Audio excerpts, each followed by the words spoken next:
There was once a miser, and this miser, he was like all misers. Money was to be kept and not to be spent.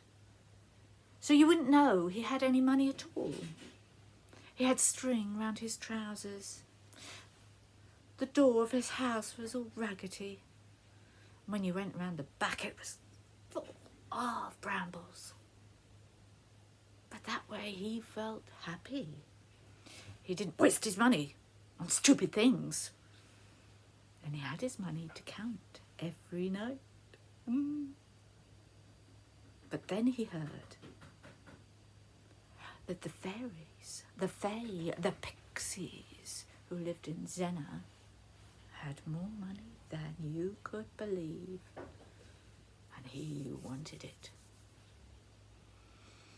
He found out that there was supposed to be a gathering of the fairies on midsummer.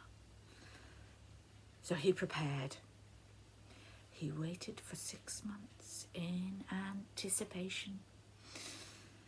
And on the night, he went out alone in his raggedy old trousers tied up with string, his dirty old boots with holes in the bottom, his jumper with holes. But he didn't care, because he was going to get the money. So off he went to the little hump. And he crept up and he hid in the bushes before it got dark. And he waited and he waited. Suddenly, a little noise came from a hole in the ground. And up came one tiny little fairy person. She was dressed beautifully. And she went out and she started dancing, doing the most difficult steps. And he realised she was trying how to dance. It was very important, obviously, that she got all the moves right. She did the same thing time and time again. The same thing, checking she knew where everything went. He rubbed his hands with glee and settled a bit further down in the bush.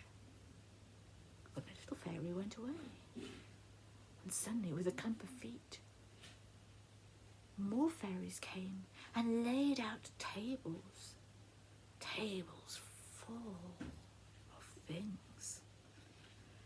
There was food, all small, and there was drink, all small, and tables and chairs, and then he looked at the knives and forks and realised they were all gold.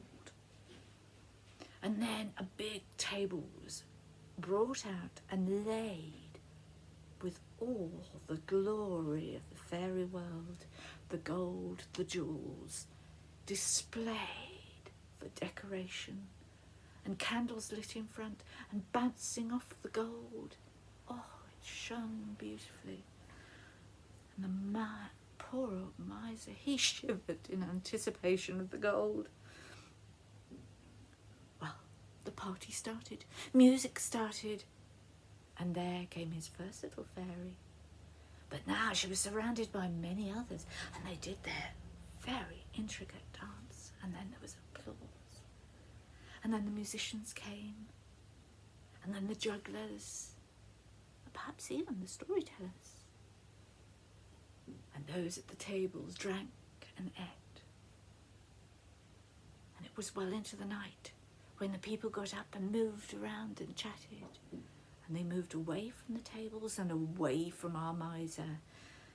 And he couldn't resist it anymore. He took off his hat and he moved forward to put his hat over the gold and the jewel table, and down it came, kalumph. But as the hat came down, so did so many tiny pricks happened all over his skin, and he seemed to be wrapped around with twine, and suddenly bang on the back of his head, and he was rolling and rolling and rolling down into the ditch and knew no more. But as he had gone, his hand had grabbed something, and he stuffed it deep down in his trouser pockets, giggling with glee.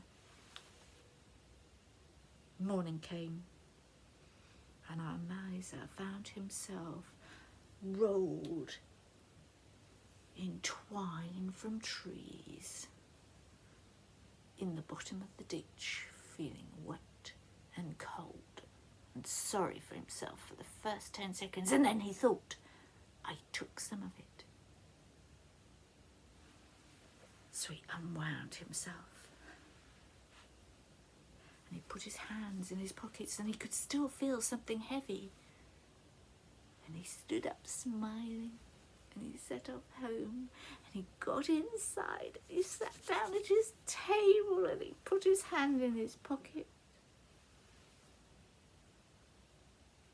and looked at his hand, and it was just bits of old leaf. For that is from the fairy world, stays in the fairy world, and doesn't come across the parallel.